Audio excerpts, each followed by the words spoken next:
You're playing. Alright, so as you can see, I have glued 2 pieces of blue foam together for a flat blade so that I can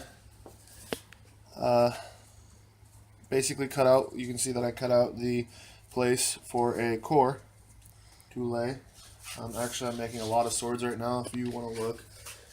They're all sitting there ready to be glued basically, and in the process of being glued.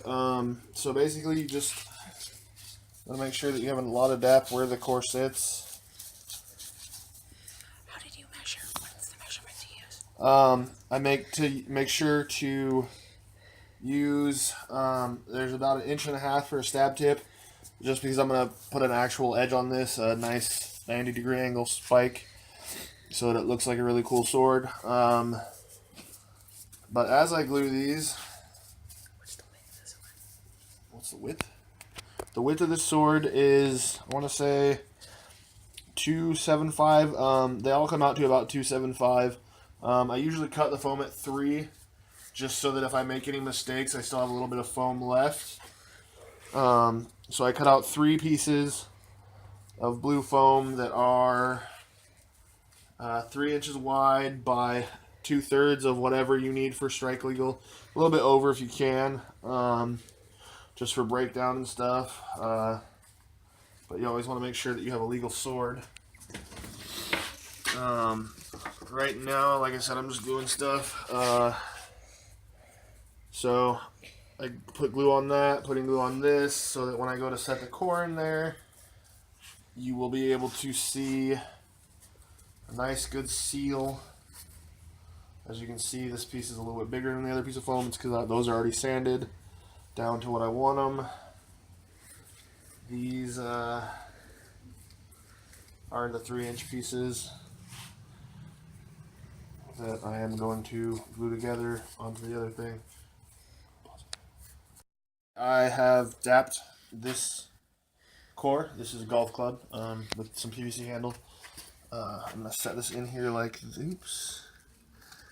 Nope. See, it's already tacked too long. So you set this in here like so. And then you take it and you twist it in. Now I always cut these a little bit so that they're a little bit snug, so that when you finally get it in there, a nice bond on it. Oh, that sucks.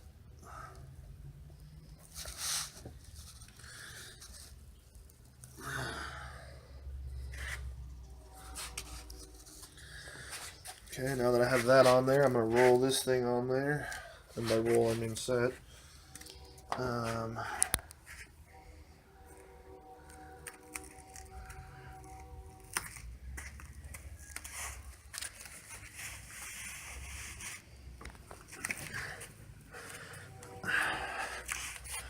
Being that I let this tack up long enough, looks like I still need a little bit more time, as you can see. So I'm going to give that a minute to tack. Actually, I'm going to use my handy dandy heat gun to give it a little bit quicker dry time.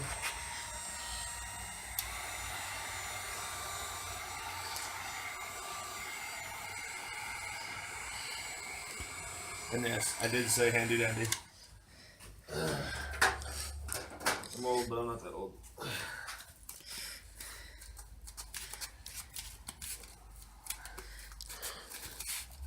Oh, you gotta do this side too.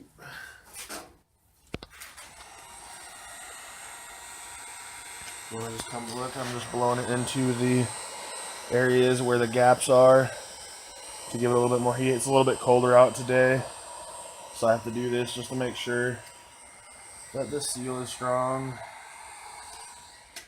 You don't want your sword telescoping on you when you randomly are fighting.